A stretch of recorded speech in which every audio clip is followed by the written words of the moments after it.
여러분들이 그 요셉이라는 사람과 야곱이라는 사람, 아브라함이라는 사람은 익히 들어서 알 거예요. 그죠? 무슨 관계가 있죠? 이 세 사람이? 아브라함과 이삭과 야곱과 요셉. 네, 다 가족이죠. 직계 가족들인데요. 누가 아버지죠? 가장 큰 아버지가 누구예요? 요셉? 아브라함. 그 다음? 이삭. 그죠?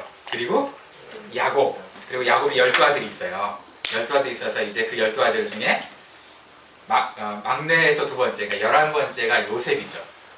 오늘 본문이 어떤 그 얘기가 있냐면, 오늘 본문에는 요셉이 자기 아버지, 그러니까 요셉의 아버지가 누구라고요? 야곱. 야곱이 돌아가셨어요. 돌아가셔서 장사를 지내고 딱 온 상태에서 이제 일이 벌어지는 게 있어요. 그러니까 여러분들이 이제 성경을 좀 아니까 잘 아시잖아요. 그죠? 아시니까 어떤 상황인지 알겠죠? 형들이 지금 요셉의 마음을 어떻게든 녹여보려고 뭔가 작전을 지금 짜고 있는 상황이에요. 그죠? 그럼 형들이 어떤 일을 했어요, 옛날에? 요셉을 팔아먹었죠.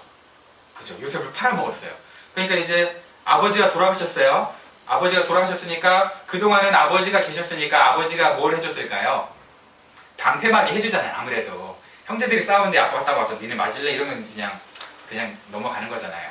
그런데 지금 아버지가 돌아가셨어요. 그러니까 아버지가 요셉이 아버지와 그 모든 식구들을 요셉이 먼저 국무총리가 된 상태에서 가족 초청 이민을 했죠. 그죠? 그 요즘 말로 하면 SEE라고요. Super 익스프레스 엔트리 들어보셨어요? 애국 이민을 할 때 SE라고 그걸 통해서 이건 뭐 면접도 안 했잖아. 그죠? 서류 제출했어요? 서류도 안 했어요. 그냥 막 들어와서 고센 땅에, 가장 좋은 땅에 지금 이제 이민을 왔어요. 그게 이제 야곱이 130세 때 왔으니까 이제 언제 죽었냐면 147세 때 돌아가셨거든요. 그러니까 이제 지금 이 일은 돌아가신 다음에 있은 일이니까 지금 형제들과 몇 년이 세월이 흐른 거예요? 17년이 흐른 거야. 그죠? 17년 동안 아버지 덕에 지금 이제 싸우지 않고 해코지를 안 당하고, 우리가 팔았는데 제가 우리를 뭐 죽이려고 하나? 살리려고 하나? 그거 이제 염려 없이 아버지의 그늘에 숨어 있었던 거예요. 근데 아버지가 돌아가셨으니까 이제 어떻게 된 거야? 완전히 어떻게 될지 모르니까 두려워가지고 형들이 요셉한테 사신을 보낸 거예요. 누굴 보낸지 모르겠는데 아마 이제 신학자들은 베냐민을 보내지 않았겠느냐라고 생각을 해요. 가장 막내 베냐민을 이렇게 딱 보내서 이제 화해를 이렇게 좀 하는 것처럼 보이는 거죠. 여러분, 17년 전에 있었던 일을 지금까지 잊고 있어요. 자기는 용서를 못 받았다고 형제들은 생각하고 있어요. 근데 요셉은 용서했을까 안 했을까요? 17년 전에 용서했거든요, 사실은. 그죠? 이미 17년 전에 용서했어. 근데 용서했다고 했는데 용서를 받아서 그걸 누려야 될 형들이 그걸 못 누리고 이제 형들이 와가지고 이렇게 얘기하니까 요셉이 그러니까 그 마음이 짠해지죠. 나는 용서했는데 왜 내가 용서한 걸 진심으로 못 받아들였나? 그렇게 생각하니까 이제 마음이 짠해지니까 어떻게 했어요? 성경에 보니까 그 얘기를 듣고 울었다 그랬어요. 형들이 진짜 나의 진심을 몰랐구나. 그래서 이제 울었다 그랬어. 울면서 억울해서 울겠어요, 그게? 아버지 돌아가신 다음에 내가 이 형들이 이제 본때를 보여줘야지 이랬는데 형들이 화해를 청해 오니까 억울해가지고 용서해야 되나? 이래서 그랬을까요? 그건 아니겠죠. 그죠? 근데 재밌는 게 뭐냐면 야곱이 형들한테 내가 죽으면 요셉한테 가서 너희들 죄 용서하라고 내가 유언했다고 전해라고 했다는 거예요. 정말 그랬을까요? 안 그랬을 것 같아. 그죠? 아니, 그런 말을 했을 거면 야곱이 요셉한테 직접 했겠죠. 왜 형들한테 그 얘기를 해가지고 내가 죽으면 요셉이 니네들 해코지 할지 모르니까 내가 이렇게 유언했다고 꼭 전해라 라고 유언을 왜 형들한테 얘기했어요? 요셉한테 했겠지. 요셉아, 내가 죽더라도 니네 형들 미워하면 안 돼 라고 했겠죠. 그죠? 근데 지금 그런 상황이에요. 그러니까 이게 집안이 완전히 너무 안 좋은 상황인 거예요. 분위기가. 그죠? 지금 이 설교 듣는 분위기처럼 안 좋아요. 분위기가 지금 이런 상황인 거예요. 분위기 이러니까는 얼마나 이제 요셉이 마음이 아팠겠어. 왜 이런 일이 벌어졌을까? 이제 학자들 간의 의견이 분분해요. 근데 아마 야곱의 편애 때문에 그랬을 것이다 라고 이제 생각을 해. 편애가 뭔지 알죠? 야곱이 아들이 12명인데도요 누구만 사랑했어요?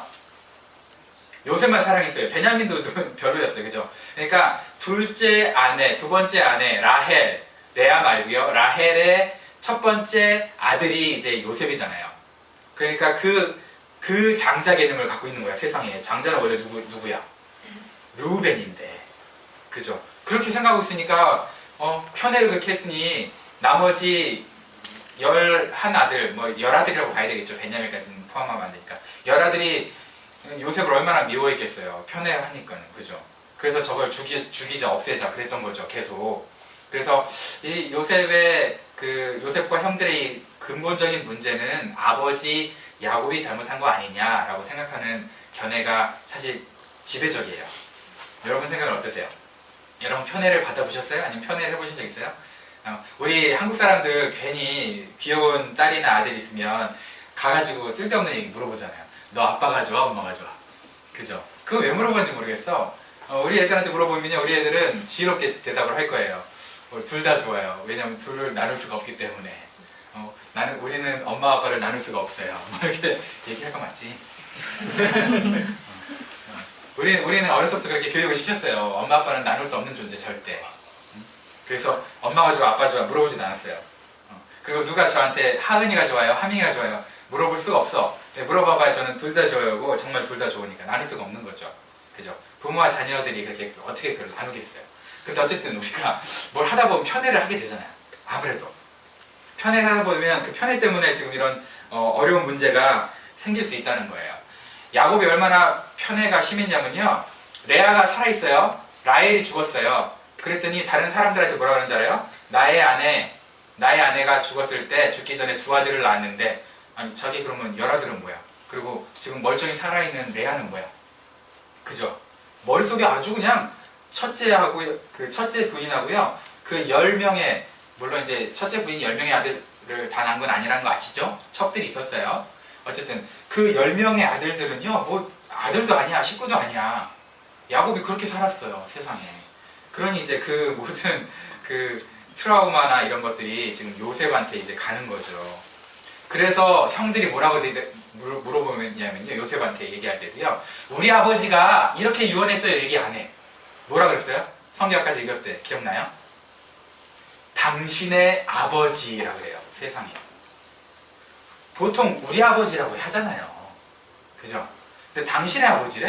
당신의 아버지가 유언했어요 이렇게 하면서 얘기를 하는 거예요. 아, 이게 얼마나 가슴 아픈 얘기예요. 당신의 아버지가 뭐야? 우리 아버지라고 해야지. 지금 그런 상황에서 지금 용서해달라고 지금 벌벌 떨고 있어요. 그때 이제 요셉이 어떻게 했어요? 용서 못해! 이러면서 그랬어요? 얼굴 빨개지면서? 안 그랬죠? 뭐라고 했어요? 두려워하지 마소서 내가 하나님을 대신하리이까 이랬어요. 두려워하지 마세요. 내가 하나님 대신하리이까. 무슨 뜻일까요? 두려워하지 마세요. 내가 하나님 심판은 하나님만 하시잖아. 사람이 하면 안 되잖아요. 그죠? 그러니까 그래, 심판은 하나님만 하시니까 내가 하나님을 대신한다는 얘기는, 내가 만약에 형들을 심판하면 내가 하나님 자리에 앉는 건데, 그럼 내가 하나님한테 혼나. 하나님 자리에 꿰쳐 앉으면 내가 혼나잖아. 그러니까 나는 그렇게 할 수 없어. 그래서 내가 하나님 자리에 못 앉을 거니까 내가 뭐 심판해가지고 하나님께 혼날 일 있어요. 내가 억울해도 내가 심판 따위는 안 하고 그냥 용서할게요. 이런 마음이었을까요? 아니겠죠. 어떤 생각이었을까? 하나님을 대신하리까 라는 것은. 심판은 하나님께 맡기고 나는 당신들을 용서하겠습니다. 이런 뜻이 있겠죠. 그죠? 그런 뜻이겠지만 그런 뜻만 있다고 이제 성경학자들이 해석하지 않고요. 어떻게 또 해석을 하냐면 이렇게 해석을 해요. 내가 17년 전에 형들 용서한 거 그걸 못 믿겠어요? 내가 그럼 하나님 자리라도 앉아서 내가 당신들에게 용서를 선언할까요? 내가 하나님을 대신할까요? 이런 차원으로 좀 더 적극적으로 얘기했을 거라는 거예요. 무슨 얘기인지 이해가 가세요? 그러니까 아니 도대체 내 진심을 어떻게 해야 믿으실 거예요? 내가 하나님이라도 될까요? 그래서 속 시원하게 모든 내 마음을 다 보여줄까요? 정말 용서해 드릴까요? 어떻게 하면 나를 믿겠어요? 이렇게 그런 차원의 하소연도 섞여 있다고 보는 거예요. 그러니까 하나님을 대신하리까 그러면 이제 우리 전통적으로는 내가 하나님 자리에 내가 형제들을 심판하면 내가 하나님 자리에 앉는 거니까 난 그 짓을 못해요. 나는 그렇게 할 수 없어요. 라고 얘기하는 것처럼 보이기도 하지만 그러나 또 다른 면에서는 내가 도대체 어떻게 해야 내 진심을 알 거야 형들이. 나 정말 형들 용서했다니까. 요만큼도 미워한 거 없다니까.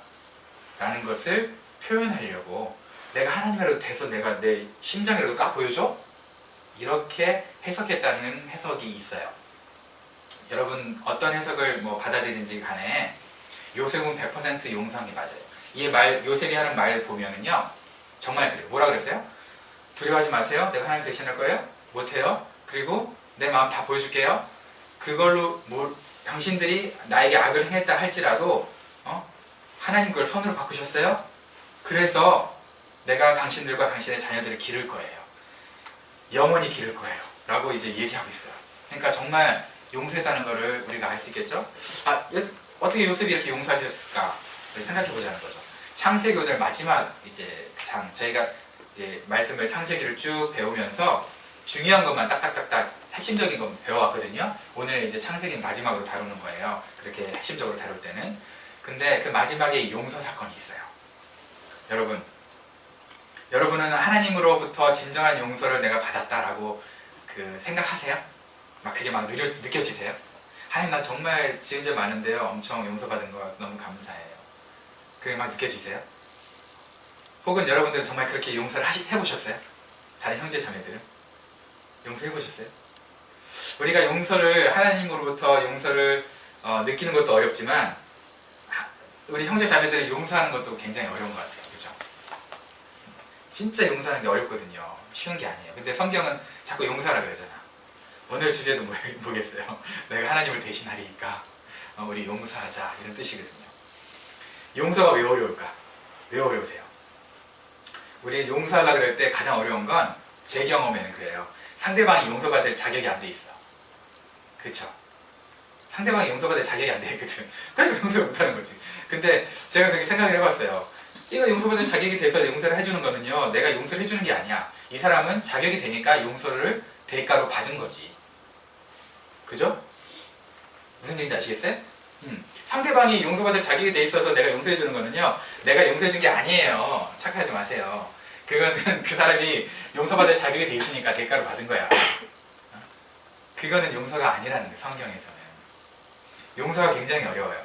그래서 용서가 어렵다는 것을 그 신학자가 헬무트 틸리키라는 사람이 이렇게 얘기를 했어요.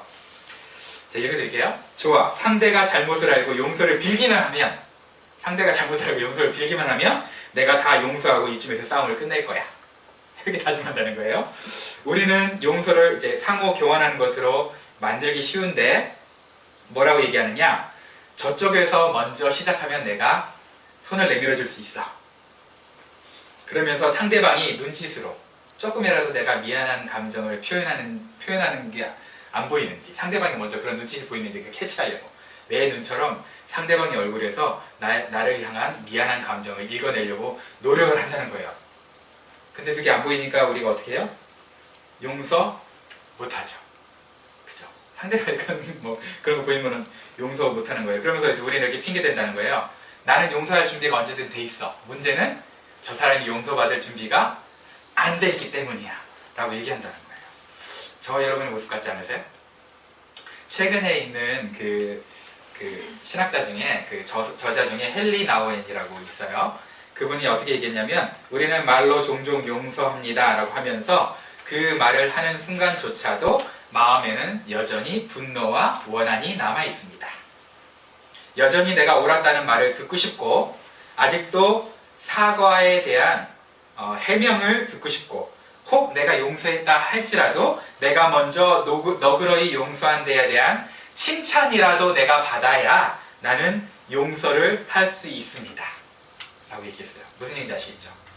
그죠? 그거라도 내가 좀 받아야 그래야 이제 내가 용서라도 좀 할 건덕지가 있다는 거예요. 그런데 하나님의 용서는 그 용서가 현명하지 못하고 건전하지 못하며 실효성이 전혀 없다는 나의 모든 주장을 이겨낼 때야 가능합니다. 감사와 칭찬에 대한 모든 욕구를 넘어서야 용서할 수 있습니다. 아프고 억울한 가슴의 상처와 나의 용서의 대상 사이에서, 그러니까 내가 가진 상처와 내가 용서해야 될 그 대상 사이에서 어떠한 조건을 둠으로써 계속 통제권을 쥐고 싶어하는 그 욕심을 버리지 않는 한 당신은 용서하는 것이 아닙니다. 라고 얘기하고 있어요. 좀 어려운 얘기 했어요. 너무 어려웠나 보다. 그래서 다 자고 있네요. 그쵸? 자, 우리가 용서하지 못할 이유들은 많이 찾아낼 수 있어요. 그죠? 용서하지 못할 이유들을 우리가 손가락 세기 시작하면 얼마나 많이 찾아낼 수 있겠어요? 주로 뭐라 그래요? 저 사람은 더 배워야 돼. 용서하고 싶어도 아니야, 내가 너무 쉽게 용서하면 저 사람 바뀌지 않을 거야. 절대 안 바뀌어. 지가 잘못한 것도 모르는데 무책임한 행동을 조장하고 싶지는 않아. 이렇게 얘기하잖아요. 그죠?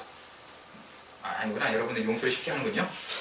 한동안 속 좀 끓이게 내버려 두자. 쟤는 속안을 좀 해야 돼. 그게 본인한테도 이로울 거야. 그게 막 우리 생각하잖아요. 그죠? 그렇게 생각하니까 용서 안 하는 거예요. 잘못한 줄도 모르는 사람을 어떻게 용서한단 말이야. 잘못한 건 저쪽인데 내가 왜 먼저 손을 내밀어 가는 거야? 내가 나설 일이 아니잖아. 이런 여러 가지 일들을 우리가 얘기들을 해요. 이처럼 우리가 용서하지 않기로 결정하고 핑계를 만들어내면요, 그 이유들을 만들어내면 수십 가지를 만들어낼 수 있어요. 그런데 성경은 그런 것들을 따지지 말고 어떻게 하라고 얘기하고 있어요? 용서하라고 얘기하고 있는 거예요. 네가 용서를 해라. 용서를 할 수 있는 이유는 뭐냐면요, 용서를 해야 우리가 무브온할 수 있어요. 한 단계 더 갈 수 있어요. 그러니까 이제 설교를 좀 마치면서 제가 요약 정리만 해드릴게요. 오늘 본문에 20절에 보면은요, 당신들은 나를 해하려 하였으나 하나님은 그것을 선으로 바꾸사 오늘과 같이 많은 백성의 생명을 구원하게 하시려 하셨나니. 무슨 얘기냐면, 그냥 모든 우리가 로마서에 보면은 하나님은 악을 선으로 바꾸신다라고 얘기하잖아요. 그죠? 모든 것을 합력하여 선을 이루게 하신다라고 얘기하면서 우리가 결국은 우리가 선하게 하나님이 결과를 만들어 주실 거니까 이겨내야 돼 라고 얘기하는데, 그 차원보다 오히려 구약이 더 깊어요. 오늘 요셉은 뭐라고 얘기하고 있냐면, 악을 선으로 바꾸시는 하나님이 아니라, 오늘 원어를 정확히 해석을 하면 악을 통과해야만 다다르는 선이라는 표시예요. 무슨 얘기인지 아시겠어요? 이쪽에 산이 있어요. 이렇게 못 넘어간다고 쳐요. 어두운 터널이 뚫려 있는데 이 터널을 통과해야만 상대방 바깥으로 나갈 수 있잖아요. 예를 들자면. 그러면 이 터널을 반드시 통과해야만 가는 거잖아요. 이게 악이라면, 이 터널이라는 게 악이라면 있어도 그만 없어도 그만인 게 악이 아니라 여기를 통과해야만 반드시 선으로 간다는 것을 요셉은 알았다는 거예요. 요셉은 이 상처를, 어려움을, 고통을, 쓰디쓴 경험을 통과해야만 이 선에 가는 과정이었다고. 그러니까 없으면 절대 선으로 못 간다는 거예요. 그 길이 없어지는 거니까. 그렇게 요셉은 자기 인생을 생각했어요. 그러니까 형들이 자기를 팔았어도 그때 당시에는 이해 못했죠. 가슴 아프고 형들 죽이고 싶었겠죠. 그죠? 그 다음에 보디발의 아내의 유혹을 거절했음에도 불구하고 어떻게 거룩하게 살려고 성적 유혹을 거절했는데 감옥에 갇혀요. 억울하게. 그쵸? 그래서 열심히 또 살았어요. 그래도 술 맡은 관원장, 떡 맡은 관원장 꿈 해몽해주고, 아, 나 풀려나겠구나 라고 생각했는데 2년 동안 이 사람들이 또 자기 존재를 잊어버려요. 은혜를 원수로 갚아요. 그죠? 얼마나 억울했겠어요. 근데 그 모든 과정을 내가 겪었어야만 했구나 라고 안 거예요. 깨달은 거예요. 요셉은. 나중에 보니까 요셉이 30세 때 총리가 되거든요. 애굽이나 모든 그 당시의 그 문화에서, 중동 지역에서 30세 이전에 총리가 될 수 있는 법이 없어요. 신기하죠? 그러니까 예수님도 30세 때부터 뭘 시작하셨어요? 공생애를 시작하셨어요. 그러니까 합법적인 나이예요. 뭔가 할 수 있는. 신기하잖아. 그러니까 요셉을 하나님 입장에서는 30세까지 뭐해? 어두운 터널 가운데 집어넣었어야 돼. 방법이 없는 거야. 그죠? 그래야 30세 때가 돼서 끄집어내서 총리를 세울 수 있거든요. 여러분은 어두운 터널 가운데 밀어넣는 사람 있죠? 가슴 아래하게 하는 사람 있죠? 혹은 생각해보세요. 여러분이 그런 사람일 수도 있어요. 그죠? 저희 여러분들이 피해자라고 생각했는데 코스프레 하고 있는데 피해자인 것처럼 가해자일 수도 있는 거예요. 여러분들이 항상 제 설교를 들으면서, 그죠? 은혜 받는다고 생각하면서 저는 설교를 하는데 여러분들은 피해를 보고 있잖아. 계속 피해를 보고 있잖아요. 아, 우리 목사님 설교 좀 잘했으면 좋겠다 이러면서 피해를 보고 있잖아요. 나는 그것도 모르고 막 열심히 막 하고 있는데 이거, 내가 피해자라고 생각하고 있잖아. 왜 내 설교를 다 자고 있지? 이러면서 그지? 근데 여러분들 목사님 왜 저렇게 설교를 저딴 식으로 하지? 이러잖아요. 마찬가지일 수 있다는 거예요. 웃자고 얘기했어요. 진재지네? 진짜 그랬어요? 진재지는데 갑자기 이거 정말 그런 거예요? 더울려 생각했네. 좀 이따 봐요. 어쨌든 우리가 가해자일 수도 있는 거예요. 우리도 모르게. 그죠? 우리가 피해자일 수도 있지만 우리도 가해자일 수 있는 거예요. 우리도 모르게 우리 행동이 상대방에게 가해자 역할을 할 수도 있는 거죠. 나는 그런 의도가 전혀 없었는데, 나는 평상시 행동인데 그럴 수 있는 거예요. 자, 저희 여러분들이 용서하지 못할 이유는 너무 많습니다. 진짜 많아요. 그러나 성경은 얘기하고 있어요. 그 모든 상처, 트러블, 인간관계에 일어나는 모든 어려움들, 그거 다 필요 없어서 되는 건 아니야.